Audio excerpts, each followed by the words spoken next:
Bismillahirrahmanirrahim. Assalamualaikum warahmatullahi wabarakatuh.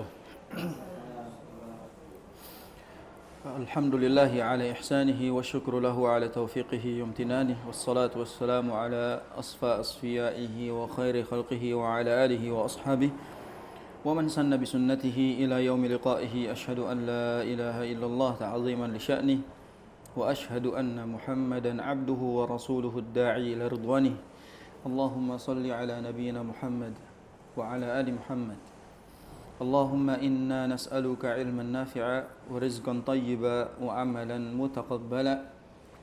Doa ini menjadi amat penting untuk selalu kita baca karena kita meminta kepada Allah Subhanahu wa taala ilmu yang bermanfaat. Itu menandakan bahwasanya ada ilmu yang tidak bermanfaat. Makanya Nabi SAW juga meminta perlindungan dari ilmu yang tidak bermanfaat. Allahumma inni a'udzubika min ilmin la yanfa'. Ya Allah, aku memohon perlindungan kepadamu dari ilmu yang tidak bermanfaat. Mungkin banyak di antara kita yang menuntut ilmu, namun ada dua kemungkinan, ilmunya tidak bermanfaat atau ilmu yang tidak memberikan kemanfaatan pada dirinya. Maka kita meminta terus kepada Allah agar ilmu kita itu bermanfaat, baik secara ilmunya atau secara kita dalam mengaplikasikannya. Maka doa ini penting. Allahumma inna nas'aluka ilman nafi'a wa rizqan tayyiba. Jadi setelah ilmu yang bermanfaat, kita meminta rezeki yang halal. Dan untuk mendapatkan rezeki yang halal, itu kuncinya adalah ilmu yang nafi'. Jadi ilmu yang bermanfaat membuat kita tahu bagaimana caranya meraih rezeki yang thayyib. Dan dari itu puncaknya adalah wa amalan mutaqabbala. Agar amalan kita diterima, kita harus pastikan kita ini punya ilmunya dalam melakukan dan kita itu terbebas dari rezeki yang tidak halal. Karena boleh jadi amalan kita tidak diterima, doa kita tidak diijabah, itu karena kita terbiasa dengan sesuatu yang haram. Itu menandakan bahwasanya tiga unsur penting ini diminta oleh Rasul. Yang pertama ilmu yang bermanfaat, kedua rezeki yang halal, ketiga amalan diterima. Dan ini adalah kunci kebahagiaan, keselamatan dunia dan akhirat. Itulah sebabnya mengapa di muqaddimah saya selalu membuka doa itu. Boleh jadi mungkin talibnya lupa berdoa, maka gurunya jangan lupa berdoa. Jadi kalau mungkin muridnya lupa berdoa, gurunya jangan lupa berdoa. Karena doa yang menyampaikan ilmu untuk yang menerima atau menimba ilmu jauh lebih kuat tentunya ketika dia mendoakan agar ilmunya bisa bermanfaat. Insyaallah hari ini kita akan melanjutkan kiat yang ke-8 dari 20 kiat yang akan kita bahas dari kitab Bawa'its al-Khalas minadz dzunub. Dan kaitannya tentu masih ada korelasinya dengan kiat yang sebelumnya. Kalau kiat sebelumnya berbicara tentang al-iwad, al-fawzu bil iwadi minallahi ta'ala, minallahi subhanahu wa ta'ala, yaitu kesuksesan meraih ganti dari Allah subhanahu wa ta'ala. Jadi kita meraih ganti yang telah Allah subhanahu wa ta'ala siapkan. Ingat bahwa ganti dari Allah jauh lebih besar, jauh lebih mulia, jauh lebih baik daripada apa yang kita tinggalkan di dunia ini. Maka kiat yang ke-8 itu akan berbicara tentang satu perkara besar yang ranahnya masuk pada ranah akidah, yaitu al-ma'iyyah, ma'iyyatullah, ya, kebersamaan Allah Subhanahu wa taala dengan makhluknya. Banyak di antara kita yang tersesat dalam memahami al-ma'iyyah, ya, ma'iyyatullah, bagaimana kebersamaan Allah Subhanahu wa taala dengan makhluknya. Padahal di sini seharusnya kita menetapkan apa yang Allah tetapkan. Ketika Allah SWT menyebutkan sesungguhnya Allah bersama hambanya, sesungguhnya Allah bersama orang-orang yang sabar, Allah bersama orang-orang yang muhsin misalnya. Nah, kita harus tetapkan bahwasanya di antara sifat Allah adalah al-ma'iyyah. Itu kebersamaan, membersamai hambanya, membersamai makhluknya. Nah, di sini kiat yang ke-8 yang disebutkan oleh Al-Imam Ibnul Qayyim rahimahullahu taala adalah as-samin masyhadu al-ma'iyyah, mengingat kebersamaan Allah Subhanahu wa taala dengan makhluknya. Al-ma'iyyah artinya kebersamaan. Wa hiya nau'an, dan kita tahu bahwasanya ma'iyyah itu ada dua. Ma'iyyatun 'ammah wa ma'iyyatun khassah, yaitu kebersamaan secara umum dan kebersamaan secara khusus. Fal 'ammah, ya, kebersamaan secara umum, ittila'ur Rabbi ta'ala alaih wa kaunuhu bi'ainihi, yaitu pengawasan Allah Subhanahu wa taala terhadap makhluknya. Dan itu terjadi secara langsung dengan penglihatannya. Artinya ketika Allah Subhanahu wa taala mengatakan melihat, Allah Maha melihat, kita harus tetapkan bahwasanya Allah Subhanahu wa taala Maha melihat. tanpa harus terjatuh kepada penyerupaan, tanpa harus jatuh bagaimana Allah melihat, dengan apa Allah melihat, bagaimana caranya ya. Kita jatuh kepada tashbih, jatuh kepada takyif, jatuh terhadap tamtsil, menyerupakan bagaimana Allah melihat, atau kita merubah makna melihat dengan yang lainnya. Jadi akidah kita Ahlus Sunnah wal Jamaah, kita tahu bahwasanya kita tetapkan sifat Allah Subhanahu wa taala tanpa merubahnya. Maka di sini ittila'ur Rabbi ta'ala alaih maksudnya adalah pengawasan Allah kepada makhluknya. Wa kaunuhu bi'ainihi, yaitu secara langsung dengan penglihatannya. Allah Subhanahu wa taala melihat makhluknya. La takhfa alaihi haluh. Tidak terhalang apapun. La takhfa alaihi haluhu. Tidak terhalang dan tidak ada yang tersembunyi di hadapan Allah Subhanahu wa taala. Makanya Nabi Ibrahim pernah berdoa apa? Rabbana innaka ta'lamu ma nukhfi wa ma nu'lin. Ya Allah, sesungguhnya Engkau ini mengetahui apa yang kami tampakkan dan apa yang kami sembunyikan. Wa ma yakhfa 'alallahi min syai'in fil ardi wala fis sama'. Dan tidak ada yang tersembunyi di hadapan Allah Subhanahu wa taala apa-apa yang ada di langit dan di bumi. Jadi enggak ada yang tersembunyi. Allah itu alimun bidzatis sudur. Allah mengetahui apa yang terselubung, tersembunyi di dalam hati seorang hamba. Maka Allah tidak terhalang oleh apapun. Allah mengetahui segalanya. Wa qad taqaddama wal maqsudu huna, yang dimaksud di pembahasan ini adalah al-ma'iyyatul khassah, yaitu kebersamaan Allah secara khusus. Jadi kita tahu bahwa kebersamaan Allah itu ada dua, ada yang secara umum, maksudnya pengawasan. Allah mengawasi seluruh makhluknya, baik yang beriman maupun yang tidak beriman. Allah mengawasi semuanya. Allah menyaksikan, mengawasi semuanya. Adapun secara khusus, Allah SWT berfirman, Innallaha ma'as sabirin. Sesungguhnya Allah bersama orang-orang yang sabar. Berarti secara khusus diberikan rincian, Allah bersama siapa? Orang-orang yang bersabar. Ini surat Al-Baqarah ayat 153. Wa qawluhu, Allah juga berfirman dalam surat An-Nahl, Innallaha ma'al ladzina taqaw wal ladzina hum muhsinun. Sesungguhnya Allah SWT bersama orang-orang yang bertakwa dan orang-orang yang berbuat baik. Maka di sini Allah SWT menyebutkan kebersamaannya secara khusus. Kalau tadi kan pertama kebersamaan secara umum, seluruh makhluk diawasi, yang beriman sama yang kafir semuanya diawasi. Yang namanya makhluk itu diawasi oleh Allah SWT. Nah, sekarang secara khusus ada hamba-hamba yang secara khusus mendapatkan kebersamaan Allah SWT. Di antara disebutkan bersama orang-orang yang bersabar, bersama orang-orang yang bertakwa, bersama orang-orang yang muhsinun, berbuat baik. Atau Allah berfirman juga, wa innallaha lama'al muhsinin. Sesungguhnya Allah Subhanahu wa taala pasti bersama orang-orang yang berbuat baik. Itu Allah Subhanahu wa taala mengabarkan kepada kita bahwa ada kebersamaan yang secara khusus. Fahadhil ma'iyyatu al-khassatu khairun lahu wa anfa'u fi dunyahu wa akhiratihi. Kebersamaan yang khusus ini itu jauh lebih baik daripada kebersamaan secara umum. Kenapa? Karena kalau kebersamaan secara umum itu hanya pengawasan Allah. Tapi kalau kebersamaan khusus berarti Allah SWT membersamainya, menjaganya. Allah SWT selalu memberikannya hidayah, taufik, selalu membersamainya. Wa anfa'u fi dunyahu, dan lebih bermanfaat untuk dunianya, wa akhiratih, dan untuk akhiratnya. Bin qada'i watarih, dalam menunaikan segala perbuatannya. Wa naili syahwatihi 'ala tamam, dan untuk mendapatkan keinginannya secara sempurna. Min awwalil umri ila akhirih, dari awal umur sampai kita kembali kepadanya. Fa kaifa yu'thiru 'alaiha ladzatan munaghasatan munakkadatan fi muddatin yasiratin minal umur.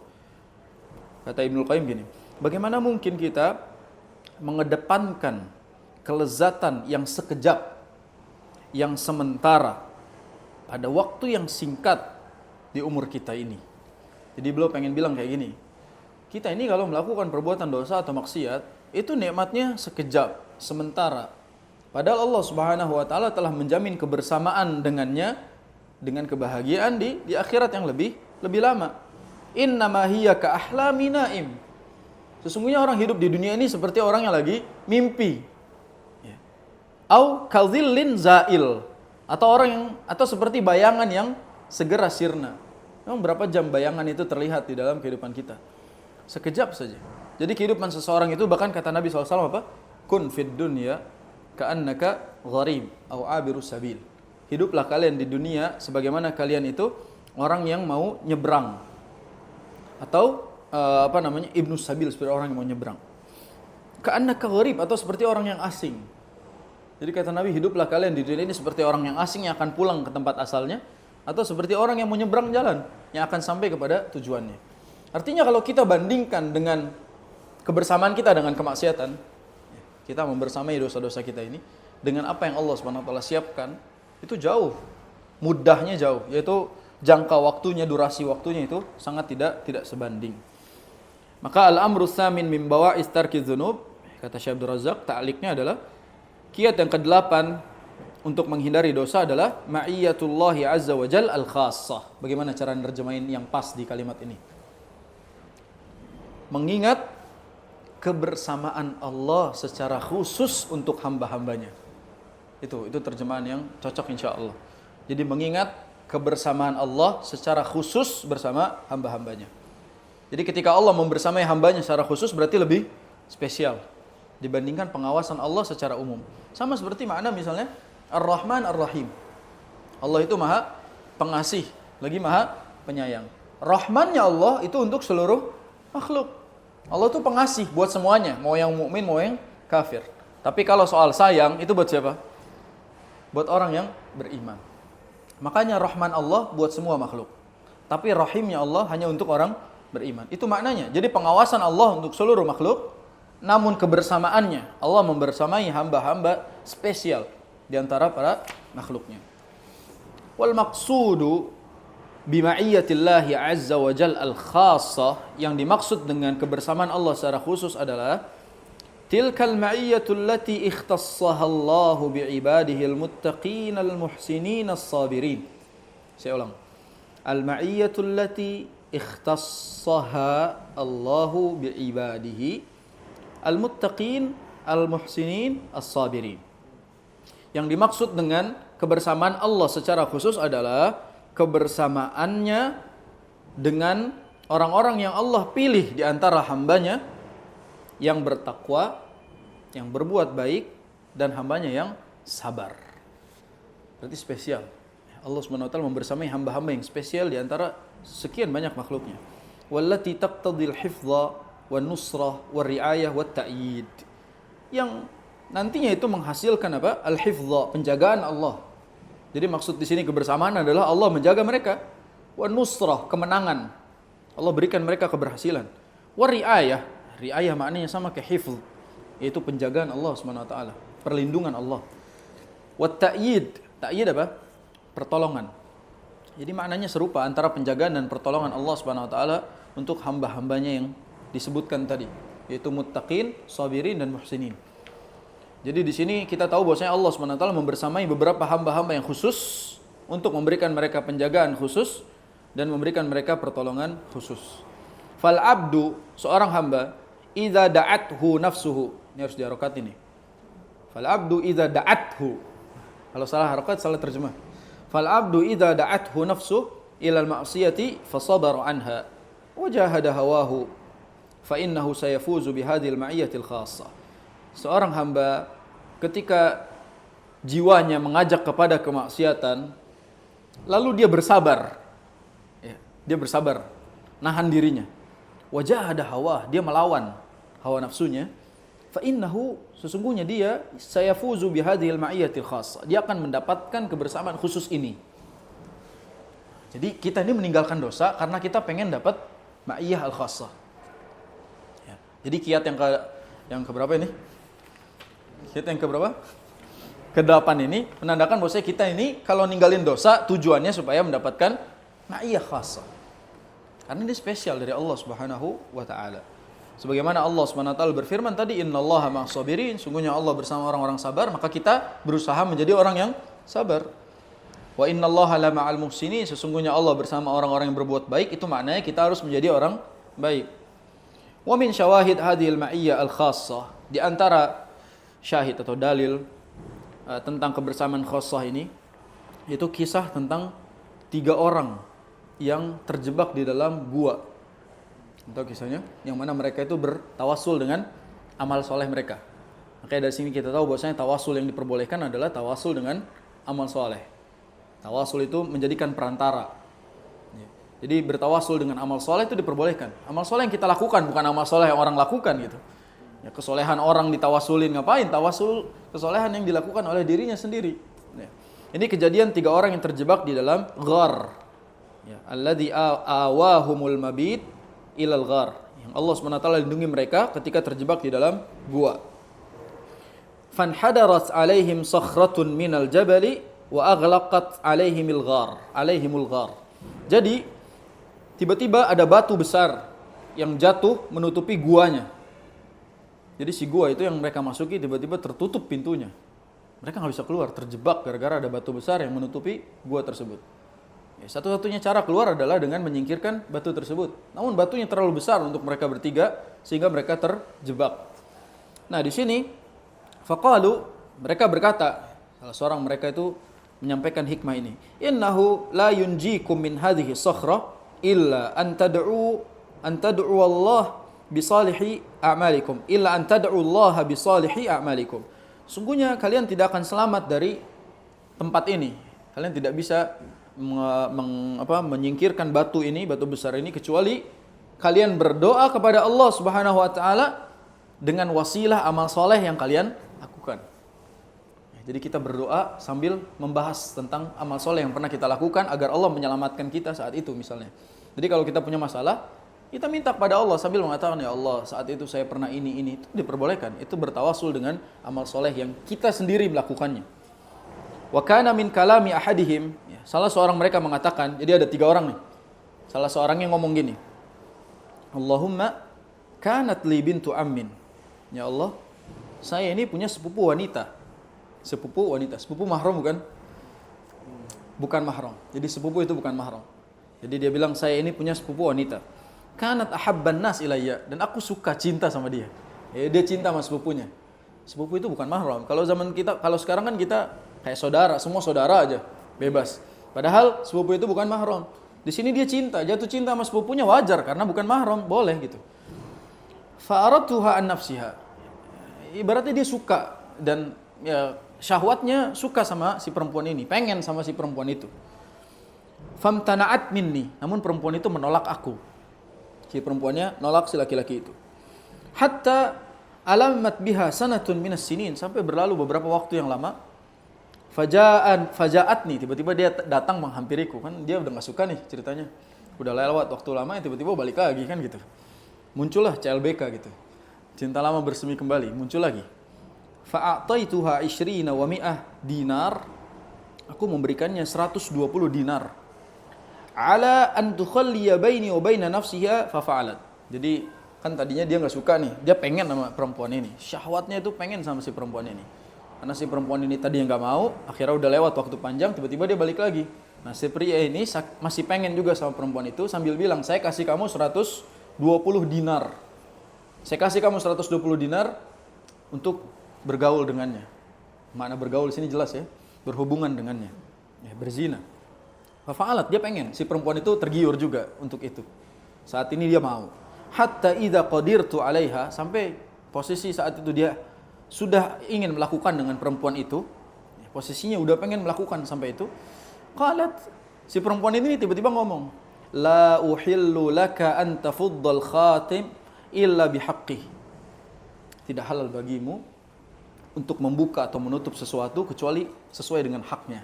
Atau bahasa simpelnya gini, kamu nggak berhak membuka keperawananku atau mengotoriku kecuali dengan haknya, yaitu dengan cara menikahinya. Ini perempuan udah dibayar gitu.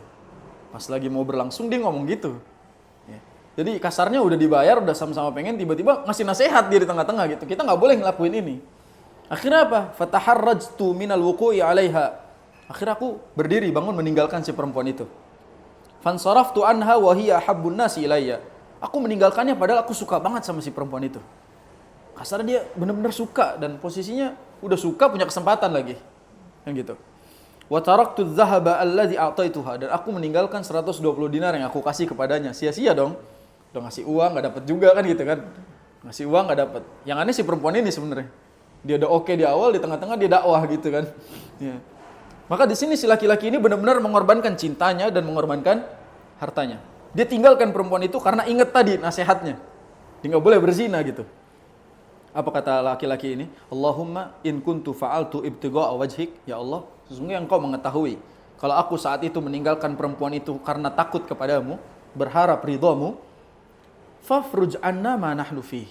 Maka tolong jadikan amal soleh itu sebagai penyebab kami itu bisa keluar dari tempat ini. Fan farajatis sakhra. Tiba-tiba si batu besar itu bergeser sedikit, memberikan celah. Jadi dia bertawassul dengan amal solehnya. Apa amal solehnya? Dia takut kepada Allah padahal posisinya udah punya kesempatan dan dia membayar itu, mengorbankan harta dan rasa cintanya kepada si perempuan itu.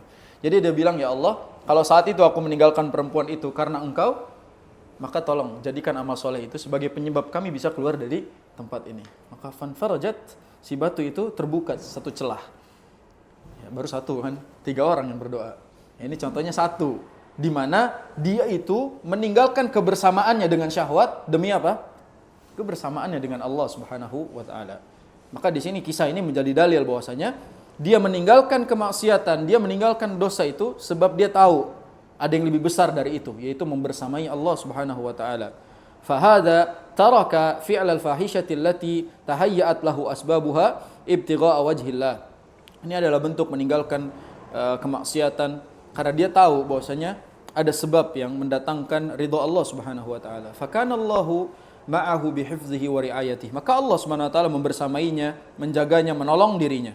Wa anjahu Allah Subhanahu wa taala minal halaki fil ghar. Maka Allah menyelamatkan dia dari ghar, dari gua itu. Jadi pelajaran di sini adalah kalau kita percaya Allah Subhanahu wa taala menjaga kita, membersama kita, maka Allah akan menolong kita. Maka tinggalkan dosa untuk meraih kebersamaan itu. Kalau kita masih menjadi hamba biasa ya, ma'iyah ammah, umum Allah mengawasi kita. Namun kalau khassah, dia termasuk orang yang sabar, dia termasuk orang yang muhsinin, maka Allah SWT akan menjaga dan menyelamatkan dia. Itulah kisah kira-kira yang terjadi dan dalil-dalil yang tadi kita sebutkan tentang al-ma'iyyatu al-khassah, yaitu kebersamaan secara khusus. Maka di sini jangan salah faham bahwa al-ma'iyyah di situ maknanya Allah membersamai hambanya. Dan kita tidak perlu mempertanyakan bagaimana cara membersamainya. Apakah berarti Allah selalu bergandengan dengan hambanya? Allah selalu di samping hambanya sebagaimana yang diyakini oleh orang-orang yang tersesat di dalam memahami itu. Mereka bilang Allah itu bersama kita, berada di pundak kita misalnya. Atau Allah itu di hati kita. Atau Allah itu ada di pikiran kita. Mereka katakan demikian gitu. Subhanahu wa ta'ala.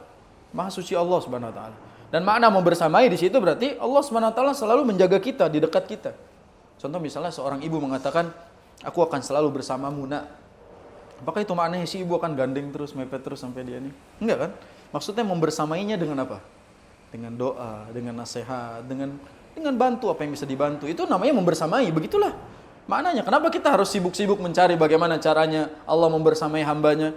Itu berarti menjadikan Allah seolah-olah bareng bersama makhluknya. Ngapain? Karena makna bersama tidak mesti bergandengan kan gitu. Kami bersama masyarakat misalnya. Emang gandengan terus sama masyarakat? Kan enggak. Ya, makna kami bersama itu kami selalu ada untuk mereka. Memberikan penjagaan, pengawasan kepada mereka. Begitu kan? Gitu aja secara makna bahasa sudah jelas maknanya. Kenapa kita harus mentakwil ma'iyah dengan yang lainnya? Kita harus merubah makna ma'iyah dengan yang lainnya. Mentasbihkan dengan ini dan itu. Kadang terlalu banyak mikir juga membuat kita tersesat lebih cepat dalam memahami sifat-sifat Allah. Allahul musta'an. Sekarang kita lanjut pada kiat yang ke-9. Qala al-Imam Ibnul Qayyim rahimahullahu ta'ala, at-tasi' mashhadul mughafasah wal mu'ajalah. Ini agak deg-degan bahasanya nih. Yaitu mewaspadai datangnya ajal yang tiba-tiba. Jadi mughafasah di sini dijelaskan bahwa al-mughafasah hiya al-akhdhu ala ghirratin. Jadi mengambil dengan mendadak, mencabut secara mendadak. Ini jadwal kematian itu mendadak. Nggak ada jadwalnya, nggak ada rencananya, nggak ada kabarnya, nggak ada spill-spillannya. Sehingga semua mendadak dan datang secara tiba-tiba. Maka yang menjadi rem atau kiat untuk menjauhkan diri kita dari dosa adalah ini, kematian yang datang mendadak. Bahasa simpelnya apa? Ingat mati. Jadi kalau kita mau ngelakuin dosa, simpel aja, ingat mati datangnya mendadak. Khawatir pas kita lagi melakukan dosa, jadwalnya di situ lagi. Jadwalnya malah pas kita lagi melakukan dosa. Pas lagi soleh-solehnya nggak dicabut misalnya. Ya, pas lagi soleh-soleh pengen banget dicabut nyawanya. Ternyata pas melakukan dosa kejebak, malah dicabut di posisi itu. Maka itulah datangnya kematian itu mughafasah wal mu'ajalah. Dia secara tiba-tiba dan segera. Wa huwa an yakhafa an yughafisahu al-ajalu fayakhudhahu Allahu ala ghirratin. Dia takut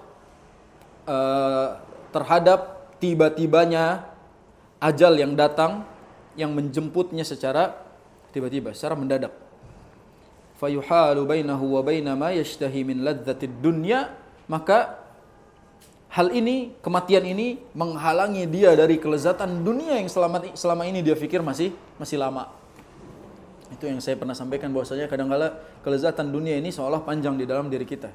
Seolah kayak kita bisa dapat ini dan itu, mampu mengerjakan ini dan itu, tiba-tiba di-cut sama kematian. Ya. Semuanya kadang-kala kita merasa mampu melakukan ini, siap melakukan itu di masa yang akan datang, padahal kematian bisa datang kapanpun. Atau bahasanya gini, sekarang saya masih 20-an. Udah kita senang-senang dulu di masa ini. Kita happy-happyan dulu lah, karena hidup gak datang 2 kali gitu kan. Kita santai-santai dulu, nanti usia 40 kita baru taubat. Ternyata dia meninggal di usia 20 misalnya. Maka dalam hal ini terkadang angan-angan itu terlalu panjang sehingga lupa bahwasanya ada kematian yang datang tiba-tiba. Sampai Ibnu Qayyim mengatakan ini, fayalaha min hasratin ma amarroha wa ma as'abaha. Celakalah orang-orang yang memiliki angan-angan seperti ini, betapa pahitnya kenyataan dan betapa susahnya, sulitnya menghindari kematian itu. Lakin ma ya'rifuha illa man jarrabaha, akan tetapi tidak mengetahui tentang kedudukan ini nih, mendadaknya kematian, kecuali orang yang mengalaminya.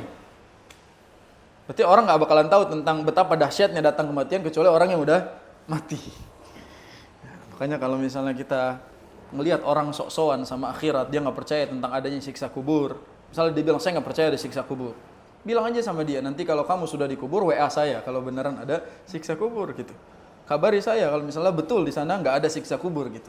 Maka dalam hal ini hanya orang-orang yang memiliki pengalaman saja yang mengetahui tentang hakikat kematian itu sendiri. Bahkan rata-rata orang taubat setelah mati suri. Ada orang misalnya mati suri, udah dikafani, udah ini tiba-tiba bangun dan hidup lagi gitu. Nah, dia langsung banyak belajar pasti dari kejadian itu. Dia langsung takut. Dia langsung memperbaiki kualitas hidupnya karena dia tahu bagaimana kematian itu mengerikan seperti itu. Maka dalam hal ini jangan sampai kematian menjadi penasehat kita. Kalau bisa orang menasihati kita, udah langsung membuat kita berubah. Jangan sampai kematian yang menasihati kita. Wa fi ba'dil kutubil qadimah, dalam kitab-kitab klasik para ulama, para salaf mengatakan, ya man la ya'man ala nafsihi tarfata ain wa la yatimmu lahu sururu yaumin al-hadara al-hadara. Wahai orang-orang yang tidak pernah merasa aman pada dirinya sendiri. Wahai kepada orang-orang yang tidak bisa memberi rasa aman terhadap dirinya sendiri meskipun sekejap mata. Apa maksudnya? Wahai orang-orang yang tidak mendapatkan jaminan keselamatan. Kan kita ini gak dijamin. Kita ini sebenarnya gak boleh merasa aman gitu loh. Wala yatimmu lahu sururu yaumin. Yang kita ini tidak bisa menyempurnakan kebahagiaan dalam sehari. Kita gak tahu hari ini selesai atau tidak gitu. Makanya kalau kita udah sampai mau menjelang tidur tuh, berarti sudah selesai hari ini gitu. Hari ini udah selesai. Besok kan gak ada yang tahu gitu. Makanya harusnya planning itu ya hari ini. Sampai kita benar-benar nanti tidur, besok beda lagi. Dan itu kita nggak bisa mempersiapkannya karena hari esok bukan milik kita. Al-hadara, al-hadara. Artinya, waspadalah. Itu maknanya al-hadara. Jadi kita tahu bahasa Arabnya waspadalah adalah al-hadar, al-hadar. Kalau misalnya ada api nih, kita tiba-tiba mau kepegang, kita bilang al-hadar, al-hadar. Hati-hati, waspada gitu. Atau kita lihat ada yang menghalangi di depan kita nasihati al-hadara, al-hadara. Nah.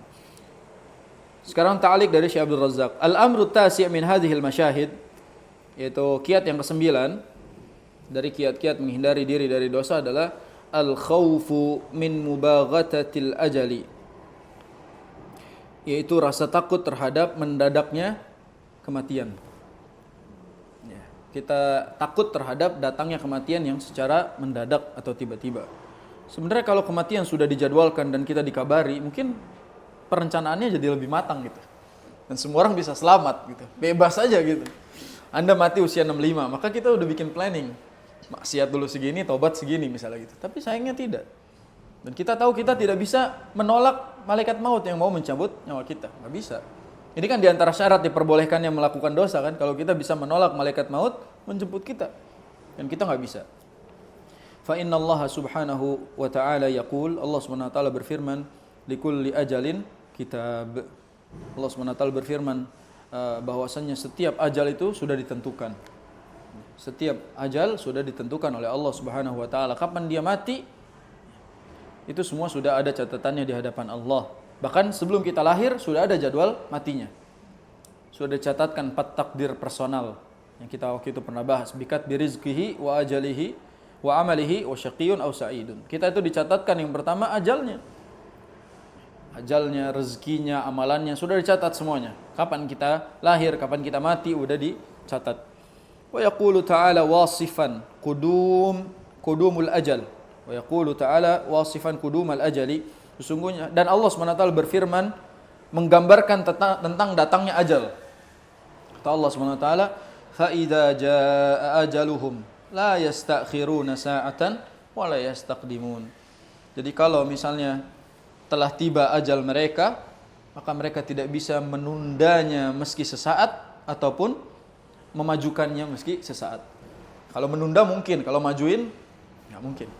Jadi kalau misalnya kita minta dimajuin kematian kan aneh. Kalau diminta mundur wajar, kita meminta kesempatan dari Allah SWT. Tapi kalau meminta dimajukan juga nggak bisa. Sama seperti kita yang misalnya udah capek sama kehidupan ini, terus bilang ya Allah saya sudah capek, cabut aja nyawa saya misalnya gitu. Ya kalau belum waktunya nggak mati-mati. Bahkan ada orang misalnya nasallallahu alafiyah misalnya udah kecelakaan segala macam nggak mati-mati juga. Ada yang bunuh diri nggak mati juga misalnya. Karena memang belum ajalnya. Meskipun secara logika harusnya mati tuh orang. Ada orang lompat misalnya dari flyover, pas jatuh patah tulang doang, nggak jadi mati. Ya memang belum ajalnya. Kita tidak bisa memajukan atau memundurkan waktu mati. Fal insanu la yadri mata tafja'uhul maniyah. Fal insanu la yadri mata tafja'uhu al maniyah. Dan sesungguhnya manusia itu tidak mengetahui kapan datangnya al-maniyah. Al-maniyah maknanya al-maut. Jadi al-maniyah maknanya adalah al-maut. Manusia itu enggak tahu kapan datangnya kematian. Wa rubbama dhanna. Mungkin dia mengira wa huwa fi halil quwwati wasyabab. Dia lagi ada di masa sehat, kuat, masih muda gitu kan. Ya masa-masa muda annahu ya'ishu sinina tawilah. Dia merasa dia akan hidup masih panjang gitu. Fala yash'ur illa wal mautu dahamahu faja'atan. Dia tidak pernah merasa padahal kematian tiba-tiba malah menghampirinya secara tiba-tiba. Wa kana as-sahabiyul jalil Ibnu Umar radhiyallahu anhu yaqul, sesungguhnya seorang sahabat yang mulia Abdullah bin Umar radhiyallahu anhu yaqul berkata, "Idza amsayta fala tantadhir as-sabah wa idza asbahta fala tantadhir al-masa." Kalau kamu di waktu petang jangan tunggu pagi untuk beramal. Dan kalau kamu di waktu pagi, jangan tunggu petang untuk beramal. Artinya sekarang juga, karena kita nggak punya jaminan petang itu milik kita atau pagi itu milik kita. Kerjakan itu sekarang juga. Kerjakan kebaikan itu sekarang juga, sesegera mungkin. Nah, jangan ditunda karena kita tidak punya jaminan hidup di waktu yang akan datang. Wa kana an-nabiy al-karim sallallahu alaihi wasallam yudhakkiru ashabahu biqudumil ajali waqtirabihi wa biqaulihi yaqulu lahum. Nabi SAW telah mengingatkan para sahabatnya tentang datangnya kematian dan kedekatan kematian. Nabi SAW bersabda, "Aktsiru min dzikri hadimil ladzat." Perbanyak mengingat penghancur kelezatan dunia. Perbanyak mengingat pemutus kelezatan dunia, yaitu kematian. Lianna hadza at-tadhakkur yuthnil 'abda an irtikabiz dzunub. Sesungguhnya mengingat kematian itu menjauhkan seorang hamba dari mengerjakan dosa. Jadi di antara kiat agar kita menjauhkan diri kita dari dosa adalah mengingat kematian. Ingat mati. Takutnya pas lagi dosa mati. Pas lagi soleh enggak mati-mati. Oke, khawatir kita itu mati dalam keadaan berdosa, maka hindari dosa sekalian supaya kita tahu bahwasanya kematian itu bisa datang tiba-tiba. Kadang orang yang sudah ada di fase itu, dia minta kembali kepada Allah. Ketika orang dicabut, dia menyesal, meminta kembali kepada Allah Subhanahu wa taala. Di banyak ayat misalnya tentang penyesalan orang-orang yang sudah mati. Mereka mengatakan, kembalikan saya sebentar saja ke dunia. Laula akhartani ila ajalin qarib as-saddaqa, ya. Sampai sedekah aja minta, ya Allah tunda kematian saya, kembalikan saya sebentar saja ke dunia agar saya bisa sedekah dan saya bisa melakukan kebaikan. Wal'iyadzubillah. Bahkan yang lain-lainnya misalnya penyesalan orang ketika dulu pas lagi hidup nggak mengerjakan amal soleh, dia pengen dikembalikan hanya untuk mengerjakan amal soleh. Dan kita yang masih hidup seharusnya mengambil pelajaran dari itu semua. Maka hukum asal ziarah kubur adalah mengingat kematian. Dan mengingat kematian adalah cara mencegah agar kita bertobat dari dosa-dosa, atau kita tidak berani melakukannya. Makanya kalau ziarah kubur itu bukan malah selfie. Ziarah kubur itu bukan malah mencari berkah berkih, ya. Seharusnya bukan ngalap berkah, tapi muhasabah. Bukan tabarruk, tapi tafakkur. Jadi kalau ziarah kubur itu bukan tabarruk, tapi tafakkur. Bukan mengalap berkah, tapi mikir. Kita ini bakal jadi kayak seperti mereka. Dan ketika sudah ada di situ, kita nggak bisa lagi beramal. Hasibu anfusakum qabla an tuhasabu. Hisablah diri kalian sebelum nanti dihisab oleh Allah Subhanahu wa taala. Kafa bil mauti wa'idha. Cukuplah kematian itu menjadi sebaik-baik penasehat buat kita. Tinggal pilih deh, pengen dinasehatin kematian atau pengen dinasehatin sama orang lain. Ya, maka kadang-kala memang kita ini agak batu orangnya. Dinasihatin sama orang nggak dengar, pas dinasihatin sama kematian baru dengar. Kayak orang nggak pernah ke masjid. Ya. Nggak pernah ke masjid. Dinasihatin ayo ke masjid semasa hidupnya, enggak. Ya giliran mati mau paling depan sholatnya. Kan gitu, ya kan? Orang itu kadang-kadang aneh gitu. Giliran disuruh sholat, ayo sholat di masjid, saf paling depan. Giliran mati pengen saf paling depan deh. Maka ini kita lihat, jangan sampai kematian menjadi sebaik-baik penasihat. Jangan sampai jasad kita ini dibawa ke masjid pas momen itu gitu. Itu nasihat yang sebenarnya meringkas semua amalan. Bahwa saya jangan sampai kita baru mau mengerjakan ketika udah dinasihati dulu sama kematian. Maka tinggalkan semua dosa, khawatir kematian itu datang secara tiba-tiba. Wal'iyadzubillah. Mungkin itu yang bisa kita bahas berkaitan dengan kiat-kiat menghindarkan diri kita dari dosa. Kiat yang ke-8 dan kiat yang ke-9. Dan kiat yang ke-8 berbicara tentang bagaimana kebersamaan Allah Subhanahu wa taala secara khusus yang harus kita raih. Dan Allah tidak mungkin membersamai hambanya yang berdosa. Allah tidak mungkin membersamai hambanya yang penuh berlumuran dengan maksiat dan dosa. Maka bertaubat, hindari dosa, jadilah hamba yang dibersamai oleh Allah Subhanahu wa taala. Dan kiat yang ke-9 yaitu mewaspadai datangnya kematian yang tiba-tiba, supaya kita selalu mempersiapkan diri kita dan selalu memastikan kita selamat dari dosa sebelum akhirnya kita dijemput oleh Allah Subhanahu wa taala. Hadza wallahu a'lam bishawab. Semoga Allah ampuni dosa-dosa kita yang terasa maupun yang tidak terasa, yang diketahui maupun yang tidak diketahui, dan semoga dosa-dosa yang Allah ampuni membuat kita semakin kuat untuk beribadah kepadanya. Subhanakallahumma bihamdika asyhadu an la ilaha illa anta astaghfiruka wa atubu ilaik. Wassallallahu ala nabiyyina Muhammad wa ala alihi wa ashabihi wasallam. Assalamualaikum warahmatullahi wabarakatuh.